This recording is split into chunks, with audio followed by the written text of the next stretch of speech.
Welcome students, very short process, একদম সহজ করে ভাবো। আজকের ক্লাস পিরিয়ডিক টেবিল ক্লাস 3। প্রথম আমাদের যেটা শিখতে হবে সেটা হচ্ছে আয়নন বিভব, অর্থাৎ আয়নাইজেশন পোটেনশিয়াল আর এনথালপি। দেখো, একটা পরমাণু তুমি যদি তার থেকে একটা ইলেকট্রন টেনে বের করে নাও, তাতে অবশ্যই তোমাকে বাইরে থেকে শক্তি প্রয়োগ করতে হবে। কেন? তার কারণ ইলেকট্রন এর মধ্যে যখন আছে একটা পরমাণুর মধ্যে, তাহলে ইলেকট্রন আর প্রোটনের মধ্যে একটা আকর্ষণ আছে। তাহলে সেই আকর্ষণ বলকে ছিন্ন করে তুমি ইলেকট্রনটাকে বার করছো, তার মানে তোমার ওর উপরে একটা শক্তি প্রয়োগ করতে হবে। তার মানে ও তোমাকে ইলেকট্রন দিচ্ছে বলে তুমি ওকে শক্তি দিচ্ছ, দিলে এমটা কি হয়ে যাচ্ছে না এম প্লাস। এই যে শক্তিটা দিচ্ছ, এই শক্তিটাকেই বলা হয় আয়নন বিভব, ইংলিশে বলে আয়নাইজেশন পোটেনশিয়াল। ওকে, তার মানে ইলেকট্রন বের করাটা যত যার ক্ষেত্রে কঠিন হবে, তার ক্ষেত্রে তোমাকে তত বেশি শক্তি প্রয়োগ করতে হবে, তার আয়নন বিভবটা তত বেশি হবে।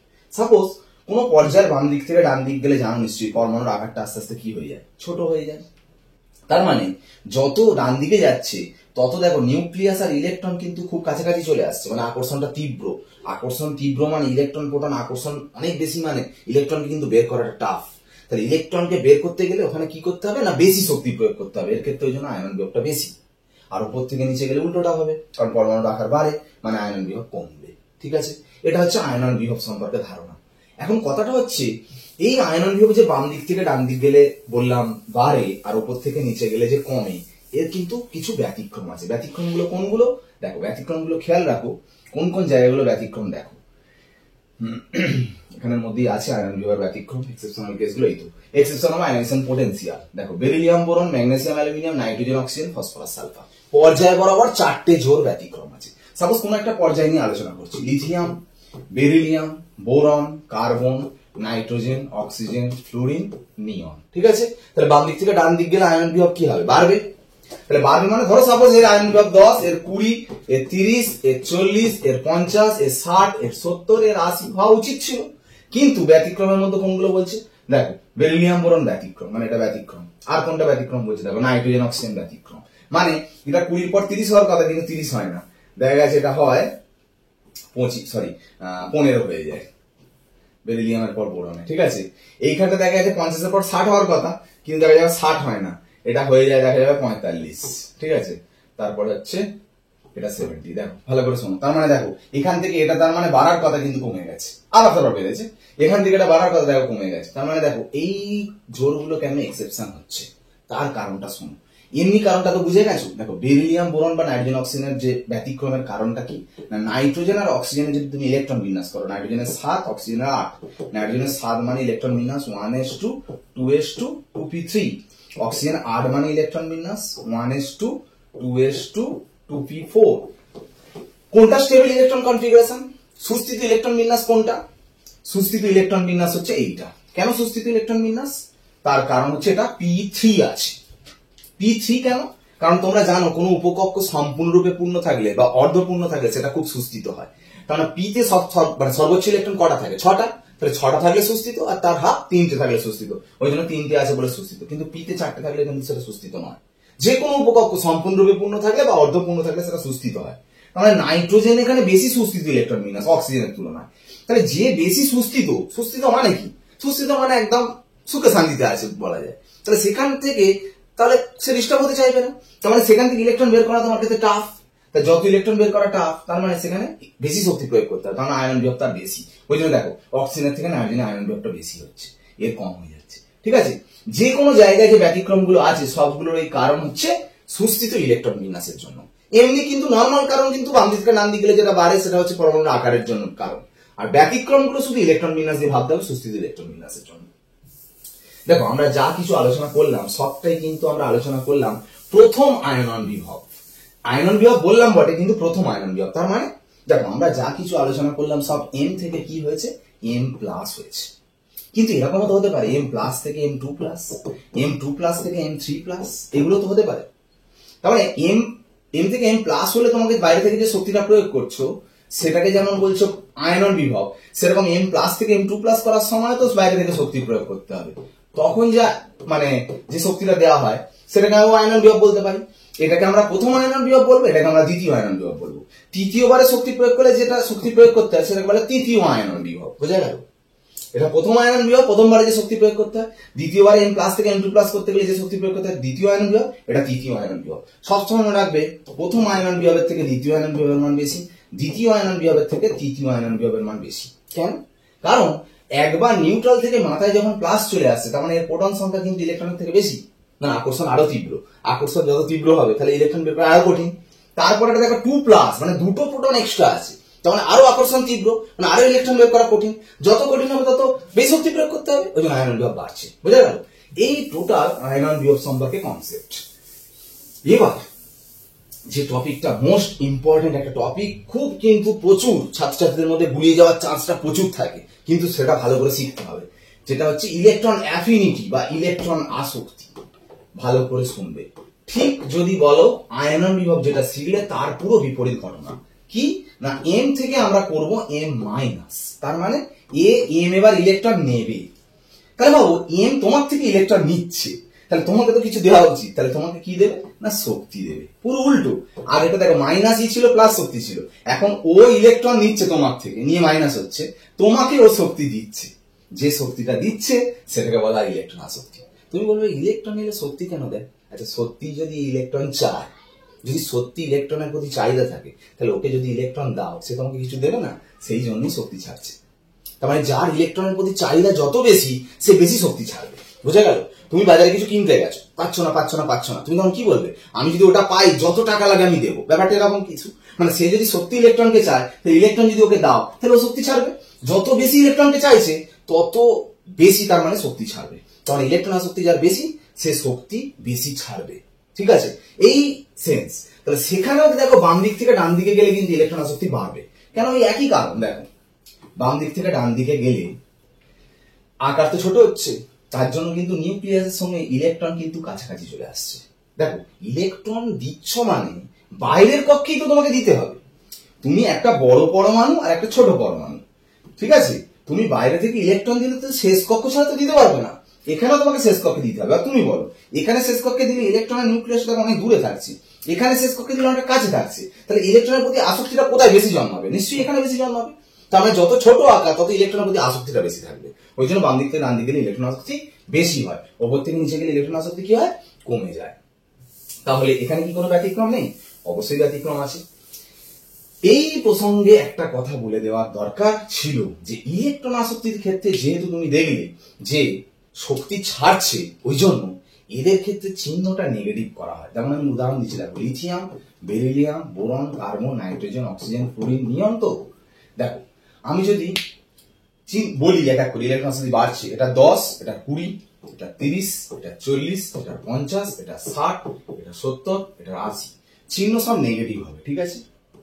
কেন নেগেটিভ? আগেরটা তো নেগেটিভ চিহ্ন হয়নি, কারণ এখানে শক্তি ছাড়ছে বলে, আগেরটা শক্তি গ্রহণ করছিল বলে। আয়নন বিভবের ক্ষেত্রে ইলেকট্রন আসক্তিতে শক্তি ছাড়ছে বলে সব নেগেটিভ চিহ্ন, নেগেটিভ ইন্ডিকেট করছে যে শক্তি ছাড়ে বলে। দেখো মান কিন্তু আস্তে আস্তে বাড়ছে, বললাম তো ইলেকট্রন আসক্তি বাড়ে।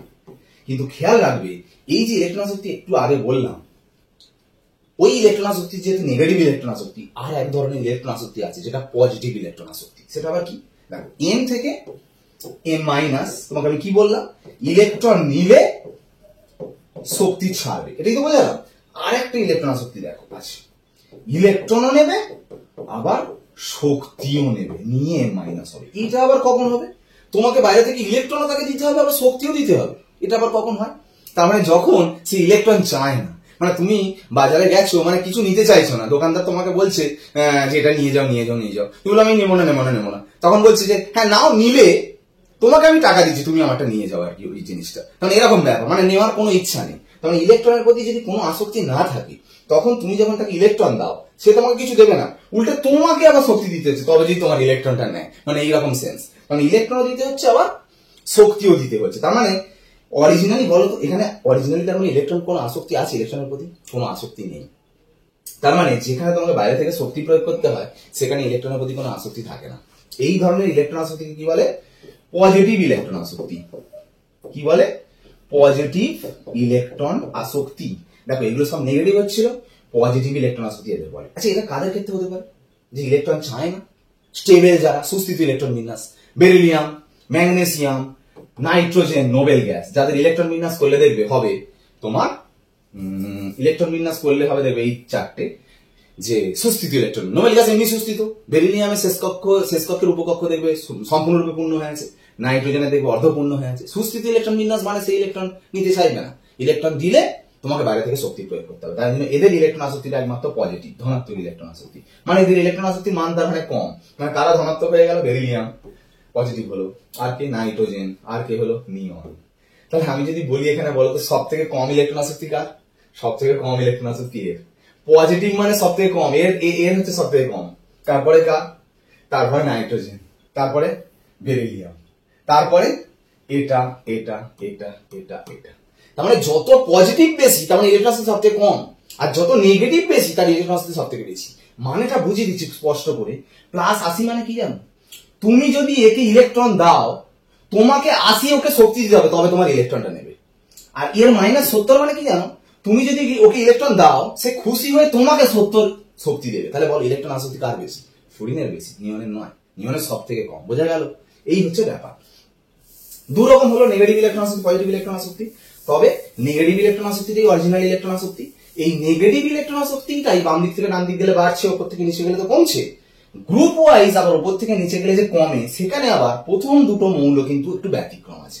যেমন যদি বলি ফ্লুরিন, ক্লোরিন, ব্রোমিন, আয়োডিন, তো ভ্যালু যদি বলো উপর থেকে নিচে গেলে ইলেকট্রন আসক্তি কমে। কমে মানে যদি এর 40 হয়, এর 30 হওয়ার কথা, এর 20, এর 10, সব তো নেগেটিভ, মানে -40, -30, -20, -10 হওয়ার কথা। কিন্তু প্রথম দুটো মৌল ব্যতিক্রম হয়। তার মানে এর 40 হলে এর 30 হয় না, এর 40 থেকে কম হয়। তার মানে সরি বেশি হয় 40 এর থেকে, মানে 45 হবে। তাহলে দেখো ওপর থেকে নিচে নামলে কিন্তু ইলেকট্রন আসক্তি কমার কথা, কমছে, কিন্তু দেখো এইখানটা বেড়েছে তারপর আবার কমেছে। তার মানে দেখো এইটা তার মানে ব্যতিক্রম হয়ে যাচ্ছে, ফ্লুরিন, ক্লোরিন। ওই জন্য দেখো ব্যতিক্রম জায়গাগুলো এখানে লেখা আছে। দেখো ইলেকট্রন আসক্তির ব্যতিক্রম দেখো, fluorine, chlorine, oxygen, sulphur, nitrogen, phosphorus, carbon, silicon, boron, aluminium. এগুলো কিন্তু নেগেটিভ ইলেকট্রন আসক্তি, তার মধ্যে ব্যতিক্রম। এটা কেন হয়? আগে তোমরা নিশ্চয়ই জানো পরমাণুর আকার উপর থেকে নিচে গেলে বাড়ে বলে ইলেকট্রন আসক্তি কমছিল। তো এর থেকে তো এর আকার বড়, তো ইলেকট্রন আসক্তি তো কমার কথা, ইলেকট্রন আসক্তি হঠাৎ করে বাড়লো কেন? তার কারণ শোনো, ফ্লুরিনের যদি তুমি ইলেকট্রন বিন্যাস করো দেখবে 1s2, 2s2, 2p5। ক্লোরিনের যদি ইলেকট্রন বিন্যাস করো তাহলে দেখবে 1s2, 2s2, 2p6, 3s2, 3p5। এখন এর 2p5 ছোট, 2p মানে 2pর আকার ছোট, এর 3p5 মানে 3pর আকার বড়। এটা ধরো 2p, আর এটা দেখো 3p, অনেকটা বড় আকার, ঠিক আছে? এটা 2p। এর মধ্যেও 5টা ইলেকট্রন আছে, এর মধ্যেও 5টা ইলেকট্রন আছে। দেখো ইলেকট্রন প্রত্যেকে বিকর্ষণ করবে, বিকর্ষণের মাত্রাটা কোথায় বেশি? যেখানে ছোট জায়গা সেখানে বিকর্ষণটা বেশি, এখানে বড় জায়গায় বিকর্ষণটা কম। তার মানে বাইরে থেকে যদি একটা অতিরিক্ত ইলেকট্রন আসে, কোথায় বলবে ওয়েলকাম আর কোথায় বলবে ঘরে যা? এখানটা দেখো ভালো করে ভাবো, বিকর্ষণটা কম, তার মানে বলবে এখানে ওয়েলকাম। কিন্তু এখানে দেখো নিজেদের মধ্যেই মারপিট ঝগড়া হচ্ছে, বিকর্ষণ বেশি, তার মানে সেখানে কিন্তু ইলেকট্রন আসক্তিটা কিন্তু কম থাকবে। যদিও কিন্তু ফ্লুরিনের আকার ছোট হওয়ার জন্য আসক্তিটা বেশি, কিন্তু রাখার জায়গা নেই বলে সে কিন্তু ইলেকট্রনের প্রতি অতটা আসক্তি থাকবে না। বুঝে গেল? সেই জন্য ক্লোরিনের ইলেকট্রন আসক্তিটা বেশি ধরা হচ্ছে। এইভাবে তোমাকে ভাবতে হবে। দেখো এখানেও কিন্তু আয়নন বিভবের মতো কিন্তু প্রথম ইলেকট্রন আসক্তিও যেমন হয়, দ্বিতীয় ইলেকট্রন আসক্তিও হয়, তৃতীয় ইলেকট্রন আসক্তি হয়, সবই হয়। ভালো করে খেয়াল রাখো, m থেকে m মাইনাস যেমন হলো, m মাইনাস থেকে m2 মাইনাস হতে পারে, m2 মাইনাস থেকে m3 মাইনাস হতে পারে। ইলেকট্রন আসক্তির ক্ষেত্রে কি হয়? তুমি তাকে ইলেকট্রন দিলে ও তোমাকে শক্তি দেবে, এটাই নিয়ম নেগেটিভ ইলেকট্রন আসক্তি। মনে রাখো এটা প্রথম ইলেকট্রন আসক্তি। দ্বিতীয়, তৃতীয়, চতুর্থ, পঞ্চম সব ক্ষেত্রে দ্বিতীয়র পর থেকে যতবার হবে সব কিন্তু পজিটিভ ইলেকট্রন আসক্তি হবে। মানে ইলেকট্রন দিলে তোমাকে শক্তি দেবে না, তোমাকে শক্তি দিতে হবে, তবে সেই ইলেকট্রন তোমার নেবে। তৃতীয় ক্ষেত্রেও তাই, ইলেকট্রন দিতে হবে, শক্তিও তোমাকে দিতে হবে। তারপরের ক্ষেত্রেও তাই, ইলেকট্রন দিতে হবে, শক্তি দিতে হবে। আচ্ছা এইগুলো দ্বিতীয়র পর থেকে কেন এরকম ব্যাপার হলো? ইলেকট্রন দিতে হচ্ছে, শক্তিও দিতে হচ্ছে, তার মানে ইলেকট্রন নেওয়ার কোনো টেন্ডেন্সি নেই। স্বাভাবিক। কেন? মাথায় যদি একবার মাইনাস চার্জ চলে আসে, এই মাইনাসের ইলেকট্রন এই ইলেকট্রনকে তো বিকর্ষণ করবে। এর ক্ষেত্রে 2 মাইনাস, এ তো ইলেকট্রনকে তো বিকর্ষণ করবে, তাহলে আবার কি ইলেকট্রন নিতে চাইবে? চাইবে না। সেই জন্য ইলেকট্রন আসক্তি নেই। সেই জন্য তুমি বাইরে থেকে ইলেকট্রন তুমি দিতে গেলে তোমাকে বাইরে থেকে শক্তি প্রয়োগ করে ওর মধ্যে ইলেকট্রন দিতে হবে, ঠিক আছে? ওই জন্য সব ইলেকট্রন আসক্তি ধনাত্মক, দ্বিতীয়, তৃতীয়, চতুর্থ, পঞ্চম। ওকে, তো মাধ্যমিকে তোমরা যেটা পড়েছিলে অ্যাকচুয়ালি ইলেকট্রন আসক্তি তোমরা পড়োনি, হয়তো ভুল ভাবতে পারো, সেটা পড়েছিলে তড়িৎ ঋণাত্মকতা, ইলেকট্রোনেগেটিভিটি। ডিফারেন্সটা কি? সব একই। এটাও ইলেকট্রন আসক্তি মানে ইলেকট্রন গ্রহণ করার ক্ষমতা, আর একটা তোমরা যেটা পড়েছিলে তড়িৎ ঋণাত্মকতা, সেটাও কিন্তু ইলেকট্রন গ্রহণ করার ক্ষমতা। দুটোর মধ্যে ডিফারেন্সটা বলে রাখি, মনে ভালো করে শোনো। ধরো সিএল একলা আছে, সিঙ্গেল, আর আমি বললাম সিএল ধরো এইচ এর সঙ্গে যুক্ত হয়ে আছে, বন্ড করে আছে, ঠিক আছে, সিঙ্গেল থাকাকালীন ও বাইরে থেকে যেখান থেকে ও ইলেকট্রন চাইবে, যেখান থেকে পাবে ইলেকট্রন চাইবে, তো যেখান থেকে ও ইলেকট্রন চাইছে, এই যে ইলেকট্রন গ্রহণ করার যে টেন্ডেন্সি, এটাকে আমরা বলছি ইলেকট্রন আসক্তি। আর সিএল যখন সিঙ্গেল নেই, এইচ এর সাথে বন্ড করে আছে, তখন কিন্তু যেখান থেকে ইলেকট্রন নিতে পারবে না। ও কি করবে, এই বন্ডের মধ্যে যে দুটো ইলেকট্রন থাকে, সেই দুটো ইলেকট্রন নিজের দিকে একটা টানার ক্ষমতা দেখাবে, সেটাকে বলা হয় তড়িৎ ঋণাত্মকতা। তার মানে ইলেকট্রন আসক্তি মানে হচ্ছে কোনো সিঙ্গেল পরমাণু বাইরের যেখান থেকে ইলেকট্রন টানার ক্ষমতাকে বলে ইলেকট্রন আসক্তি। আর কোনো পরমাণু যদি বন্ধনে আবদ্ধ অবস্থায় বন্ধন আবদ্ধকারী ইলেকট্রন জোরকে নিজের দিকে টানার ক্ষমতা হচ্ছে তড়িৎ ঋণাত্মকতা। তড়িৎ ঋণাত্মকতা ও ইলেকট্রন আসক্তির মতো সেম, বাম দিক থেকে ডান দিক গেলে বাড়ে, ওপর থেকে নিচে গেলে কমে। তবে একটা ভালো কাজ হয়েছে, এর কোনো ব্যতিক্রম নেই, সেই জন্য পড়তেও তোমাদের হচ্ছে না, খুব ভালো হয়েছে। ওকে, আজকের ক্লাস এখানে শেষ, পরবর্তী ক্লাস পরেরটায়।